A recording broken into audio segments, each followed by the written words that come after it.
The topic we would like to discuss is mental health in prisons, specifically how it is for inmates before, during, and after their experience in prison. In the US, nearly 2 million people with mental illnesses are put into prison each year. The factors that come into play for people with mental health issues being incarcerated are the lack of treatment options available in communities and the misconception that those with mental illnesses are a danger to the public.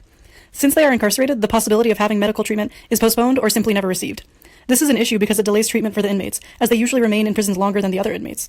The states try to improve mental health care overall, but the rapid pace at which people with mental illnesses are being incarcerated keeps the problem constant. Let's discuss the factors involved for these individuals before, during, and after prison. An inmate's life before prison is often seen as one-dimensional. Some may argue that criminals are born criminals, while others may believe that it is entirely based on social circumstances in the individual's childhood.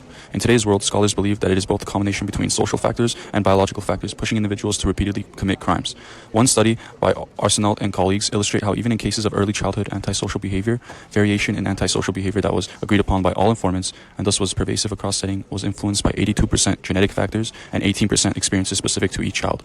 It supports the notion that although a large part of what predisposes an individual to a certain type of behavior is genetic, social factors in adolescence can also play a part.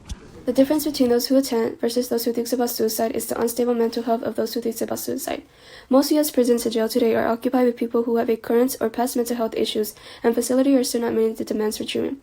Half of those incarcerated in prisons and two-thirds of those in jail had either current serious psychological distress or a history of mental health problem. Yet, only about a third of those reporting serious psychological distress were currently receiving treatment, and only a slightly greater share of people with a history of mental health problems are currently being treated. So while correctional facilities are warehousing people with mental health problems, they lack the capacity to adequately meet the needs of those in their care.